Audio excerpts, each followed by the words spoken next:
Hello, everybody. We are going to start chapter 19 of Amari and the Night Brothers.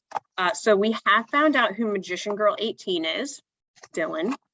And we found out that Dylan is actually a magician, and nobody in his family knows this. Because if they did, he's concerned that, they would either hide him away or who knows what they would really do. He also gave Amari a book of spells that's kind of like a very controversial, if you get caught with it, it means you're a magician or trying to be or something. Laura, Dylan's sister, sees Amari with this book and takes it from her. And so now Amari is in a bit of trouble, or in a bit of a pickle, I would say. Chapter 19. With the first tryout tomorrow, Laura insisted I quit right away. For as much as I dreaded possibly failing the tryout, it would have been nice to at least get the chance to see what I could do. Maybe I only saw supernatural investigations as a way to learn about what happened to Quentin at first, but I've done so much in just a few days. Elsie and I launched our own investigation. I got to question Moreau and used what I learned to get Dylan to tell me about the Black Book. I think I actually started to see myself as a real agent. It would have been so great to prove Director Van Helsing and all the others rooting against me wrong. The worst part is that people like Elsie and Agent Fiona were rooting for me. It would have been nice to not feel like such a disappointment for once. I take Lucy up to the Department of Supernatural Investigations. It's late, but the halls are just as busy as they were during our tour the other day. Makes sense. I guess protecting the innocent is a 24-hour job. Like it or not, I screwed up big time. All Laura has to do is message that video of me to her dad, and I'm toast. I'm pretty sure I remember where the offices are, so I head to the right side of the main hall and enter another hallway. The first door I come to has a plaque that reads Strategy Room. I peek through the crack in the door to find men and women in army fatigues arguing as they huddle over a battleship board game. Whatever they're talking about sounds serious. The next door has no plaque, but shouting comes from inside. Nosy as ever, I stop to listen. You tell the governor that if he didn't want his house pushed into the lake, then he shouldn't have cleared that forest. Seems to me the Yetis were only returning the favor. I find Agent Magnus's door locked, just my luck. But then I hear his gravelly laugh from somewhere behind me, so I follow the sound until I reach Agent Fiona's office. Well, that's just great. I've got to quit in front of both of them. I give the door a knock. Magnus appears in the doorway. Kinda in the middle of something, kid. What do you want? When I practiced on the way here, I imagined myself meeting his eyes and confidently saying, I'm looking to do something different. I'm over the whole junior agent thing. Just need to fill out the paperwork. But now that Agent Magnus is in front of me, the words are a lot tougher to get out. Okay, so the thing is, spit it out. Deep breath. I need to switch to another department. The door swings open fully. Don't tell me you've given up before you've tested yourself even once. Agent Fiona stares down at me with those scary blue eyes. Except she's not nearly as frightening with her hair all done up in pretty curls. She's wearing an emerald gown that looks amazing on her. Confused, I peek into the room to see that there is a candlelit dinner for two on top of Agent Fiona's desk. Are you guys on a date? Like a date? Agent Magnus stands up a little straighter. What's it to you if we were? Oh, nothing, I say. Just good job, I guess. Agent Fiona is way out of your league. Agent Fiona smothers a laugh as Agent Magnus goes red. I like to think I make up for the rather significant beauty gap in other ways. Devilish charm and impeccable character, for instance. Agent Fiona eyes me. I've got half a mind to take a look at your intentions, see what's really behind this sudden change of heart, Peters. If she does that, then she'll know about me using a spell inside the bureau.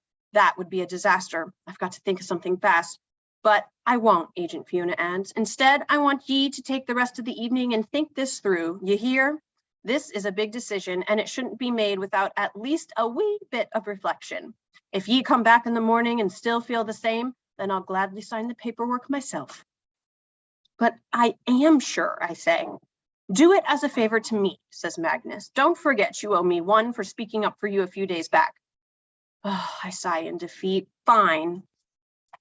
The sleep-ins are being held in two of the training rooms, one for the girls and one for the boys. We're supposed to use the locker rooms inside to change into our pajamas. The whole purpose is to relax and build friendships with other trainees before the stress of tomorrow's tryouts. As soon as I step into the training room, Laura hops off her bed and comes right up to me. Well, she says, hands on her hips. I can't even meet her eyes. They said I have to wait until morning. They want me to be sure. Laura huffs. You'd better be sure. Then she turns and stomps back to her bed. I pick the bed the farthest away from everyone else. I'm not in the mood for Laura tonight. And all the other girls have chosen beds that surround hers. She's like the sun, and they're a bunch of little planets. They all talk excitedly about what tomorrow's tryout might be. Laura assures everyone that she's seen the rules on her father's desk and that it's basically a massive obstacle course with little stations where we have to answer supernatural trivia questions. Hearing that makes me feel a little bit better. I'll get to save myself the embarrassment of being the only Moonstone Badge recipient to fail a tryout and be sent home. For all the reading I've been doing, it feels like I haven't even made a dent in my supernatural book list. While the other girls press Laura for more clues, I lie back on my pillow, pull out my cell phone, and plug in my earbuds. I close my eyes, and before I know it, I'm drifting off to sleep. What feels like just minutes later, my eyes jump back open. Dylan crouches over me, flicking my cheek with his hand. I sit up and freeze. What's going on? I'm not in the training room anymore. I'm on the floor of a small library. A dusty desk sits to my left, and there are battered bookcases all around me. Good, says Dylan, standing up. You're finally asleep. You mean awake? I say groggily. No, I mean asleep. We're sharing a wakeful dream. I think this is the first tryout. For real? I think back to Agent Fiona and Agent Magnus wanting me to wait and make my decision in the morning. They didn't want me to quit before the first tryout. I groan. I'm not a fan of being tricked, but I'm also wondering if maybe it means that they think I actually have a chance of passing.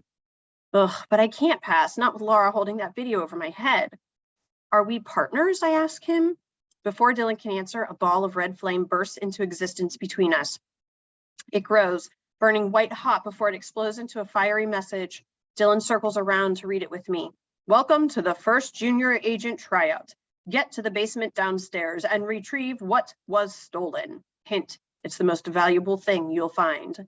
Be prepared to explain your choice, and remember, your every decision will be judged. Good luck. The words disappear into a cloud of smoke. Be prepared to explain your choice, Dylan repeats.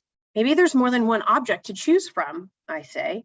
Dylan laughs. Well, it wouldn't be much of a challenge if there wasn't. I think we need to figure out the answer to your first question. Are we supposed to work together, or is this a me versus you competition? They can't expect us to work together. It has to be a competition, I say. If they eliminate the loser of each pairing, then that leaves the 16 trainees that move on to the next tryout.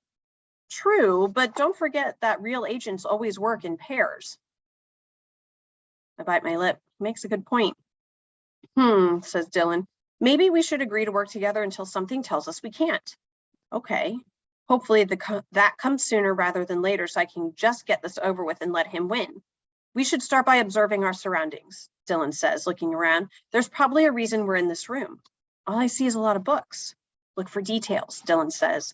He points to the corner of the ceiling. How about those cobwebs? He sniffs. And there's dust everywhere. Maybe we're in an abandoned house.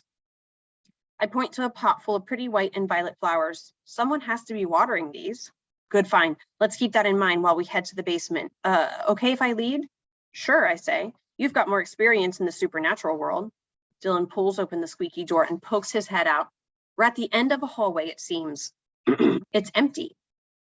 Seems empty, I say, but he's already stepped into the darkness.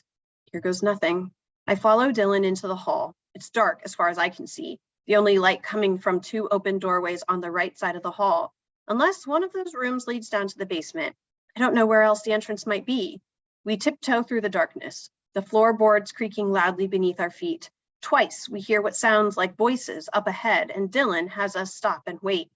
Both times it just gets quiet again, and we continue down the hall. It seems like forever before we reach the first doorway. Dylan stops us short of the entrance. We should check out both rooms. We don't want any surprises. Good idea. Dylan leans into the open doorway and whispers, a weapons room. We both slip inside and close the door behind us. The sunlight and warm air coming through the large, busted-out window make the room feel like an oven. Outside, a wide desert stretches into the horizon. A cactus that's been chopped down is all there to see. Maybe we should choose something, Dylan says, picking up a dagger from the weapons rack. Axes, maces, a javelin, and a couple swords hang from metal hooks. There's even a crossbow. I grab a really cool looking axe, which is surprisingly light, and give it a couple swings. Then I get a scary thought. Does this mean we'll have to fight something? No clue. I'm as much in the dark about this as you are. That might be true, but the way he twirls the dagger between his fingers like a pro makes it clear he at least knows how to fight. We should get going, he says. I nod and follow him out the door. The hallway feels even darker than the last time, probably because the weapons room was so bright. Dylan moves quicker this time, ignoring the loud floorboards. Having that dagger must be a confidence boost, or maybe he's as ready to get out of this spooky place as I am. Dylan's breath catches and he stops suddenly. I don't have to ask why. Gleaming red eyes appear in the dark. A hulking frame in tattered clothing steps into the light of the second doorway, its head hanging unnaturally to one side. It's missing an arm and one of its legs is turned the wrong way. It moves towards us with jerky steps. A growl fills the hallway. Dylan lifts his dagger. That's when I see it. No, I shout and grab his arm. What are you doing? Says Dylan. The creature stumbles right past us. Look, I say, lit by the sunlight pouring out from the weapons room doorway. I'm able to point out the bouquet of flowers in the creature's hand. Just because we're afraid doesn't give us the right to attack, I say. Where I'm from, that happens a lot. You get labeled as bad or scary just by how you look or what neighborhood you're in. Remember that flower pot in the library? I'll bet whatever that was, it's just going to put some flowers in it. Thanks, Dylan says in the darkness. That was a good call. I smile. Maybe I should lead. He laughs. Good idea. I move to the front and into the next doorway. Another room with a view of the desert landscape. It's empty. Dylan joins me in the doorway. Are you sure? Before I can answer, something whimpers. Looking harder, I'm able to make out a girl tucked into the shadows directly beneath the window. Help, the girl says. Please. Wait, she's a junior agent trainee like we are. Stephanie's something. A sword lies at her side. I don't want to be a junior agent anymore, Stephanie says. Did you see that thing in the hall? Can I come with you guys? No, Dylan says firmly. Seriously, I ask. Can't you see she's scared? Where's your partner? Dylan asks. When I told him I wanted to quit, he left me here, answers Stephanie. Said he wouldn't let me ruin his tryout. So you haven't left this room? Dylan asks. Stephanie shakes her head. I never should have picked this stupid career. I don't know what I was thinking. Enough of Dylan's questions. I'm going to help her. I make it all of 2 steps before Dylan shouts my name. He adds, don't go any closer. I'm helping her, I say. Ask her where she got the sword, says Dylan. I stop cold. She would have had to go to the weapons room to get that sword, but she just told us she hasn't left this room. A wicked grin spreads across Stephanie's face, revealing fangs. The sight makes Moreau's fangs flash in my head, and I totally freeze up. She lunges for me, but Dylan shoves her back just in time. The girl stumbles into the sunlight, where she dissolves into a cloud of ashes. Oh, thanks. I close my eyes and shake out my nerves. How did you know?